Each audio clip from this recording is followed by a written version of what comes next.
I'm a follower of Jesus. It's the most important thing in my life. The most healing, healthy thing for the human brain is a belief in God and prayer.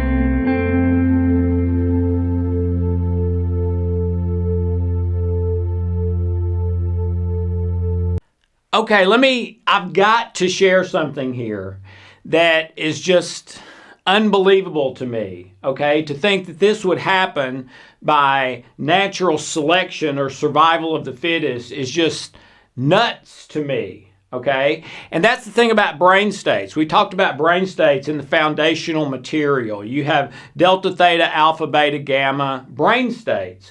Well, the first 6, 8, 10 years of life, depending on the person, is the only time in your life that you live in delta theta brain state. You never do that any other time, no matter what. But you always do it those first years of life. And then, after that ends, we go to live primarily, at least when we're awake, in a beta brain state.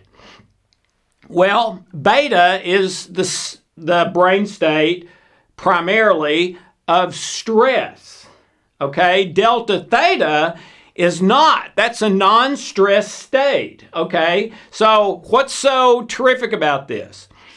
The thing that's terrific is I believe that those first 4, 5, 6, 7, 8, 10 years of life, we are supposed to be living in seek pleasure and avoid pain. That's when we're learning. That's when we're most likely to die by some accident. And we're basically supposed to be living in the first law. If I do good, I get good. If I do bad, I get bad. All right? But that child is built so that in spite of that, in spite of living in that law system, the child has a natural, powerful defense against stress.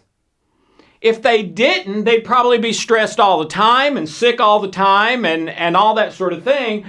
They're not, or they're not nearly as much because they're in a non-stress brain state, delta theta.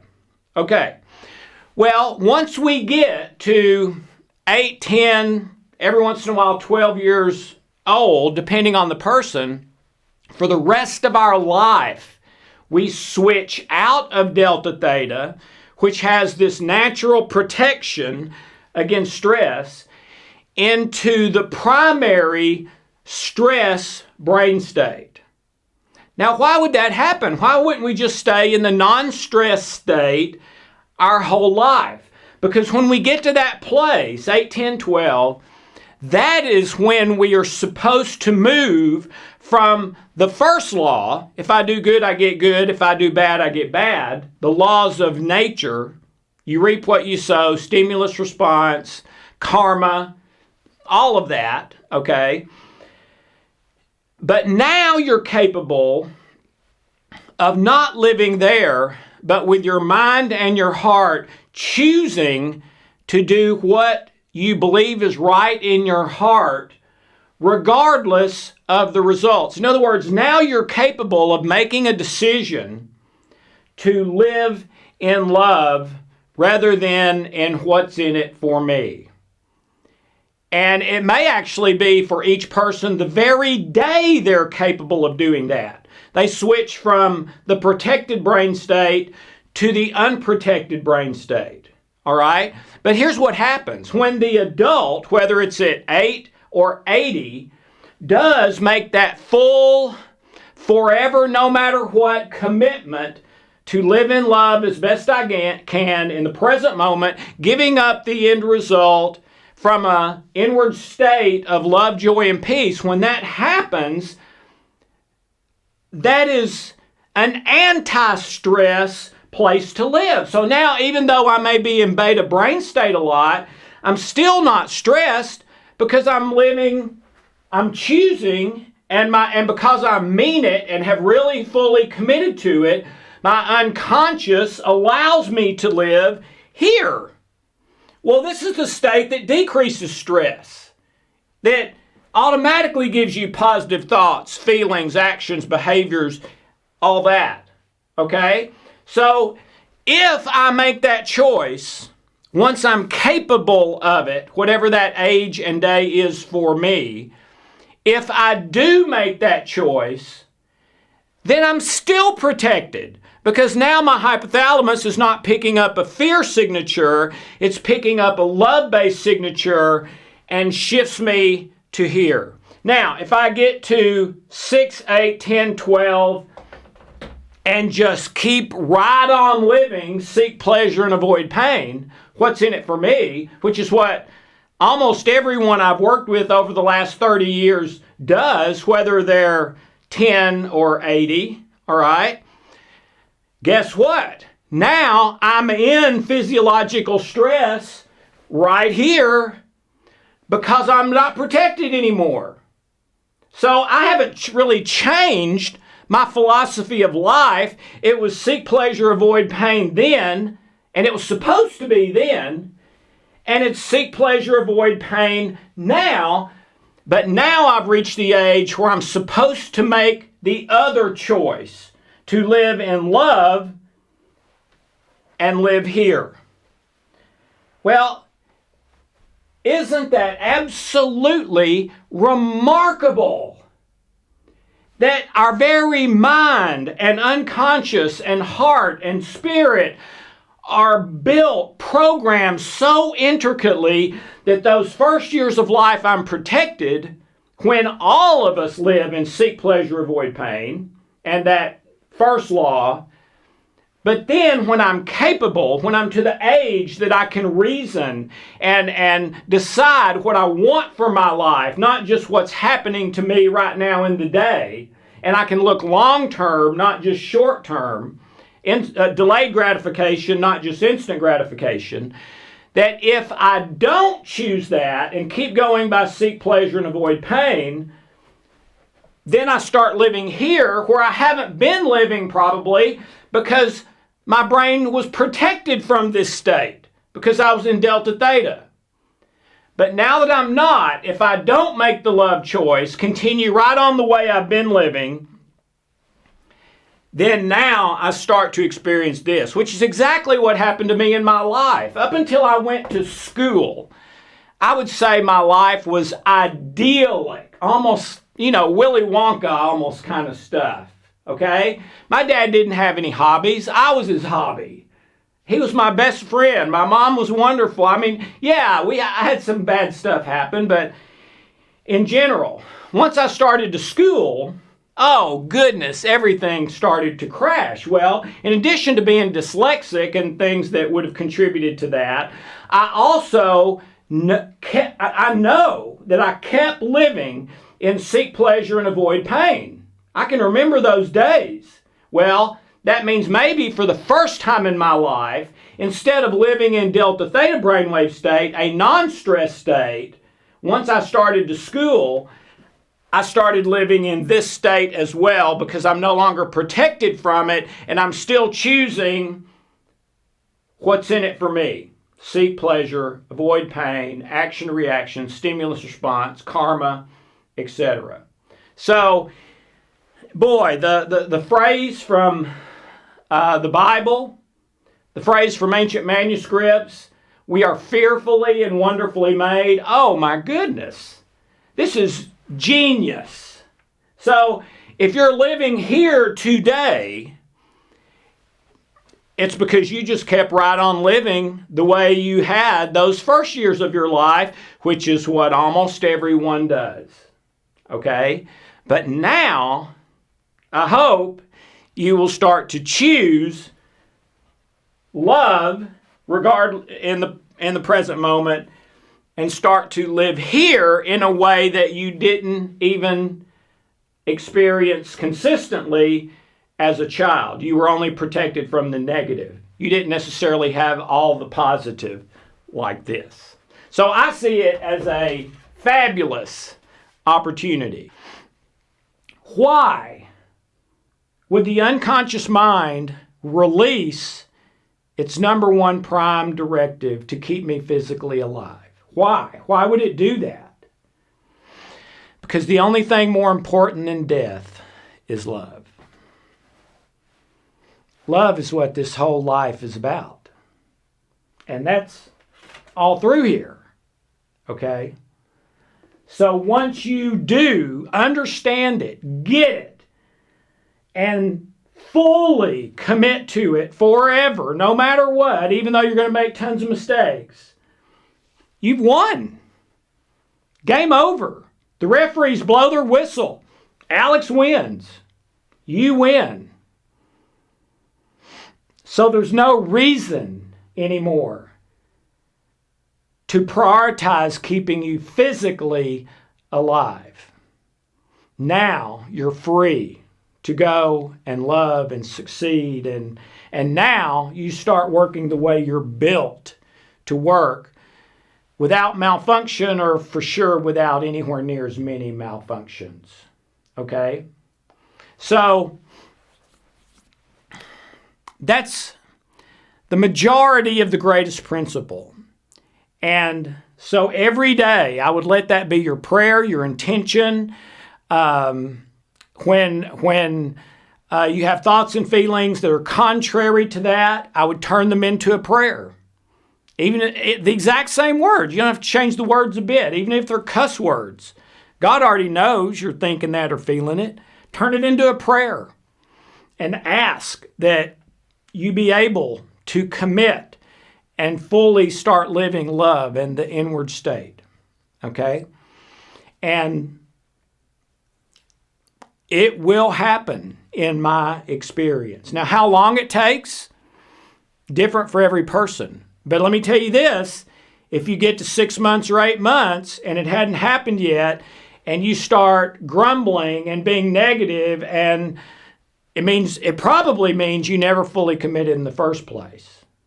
And so your unconscious, your heart, is not cooperating with you because you don't mean it. And the most dangerous thing your unconscious could do is release the safety features when you're not committed to love. Because as long as your unconscious keeps you alive physically, maybe tomorrow you will commit to love, or a month, which is what life is all about. So that makes sense as to why that mandate would be to keep you alive unless or until you get to that point. Okay.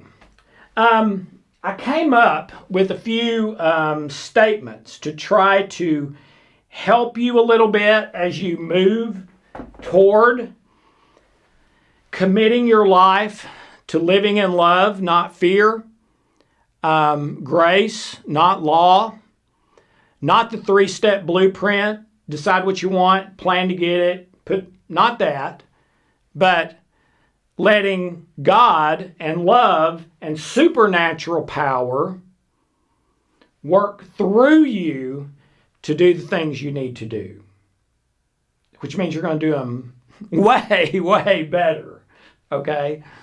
Now, there's 7 of these, and in my experience, if you just sort of, as you pray about this every day, and your intention every day is to get to a place where you can fully commit and live this, these principles might help you in that. If they do, use them. If they don't, then don't worry about it.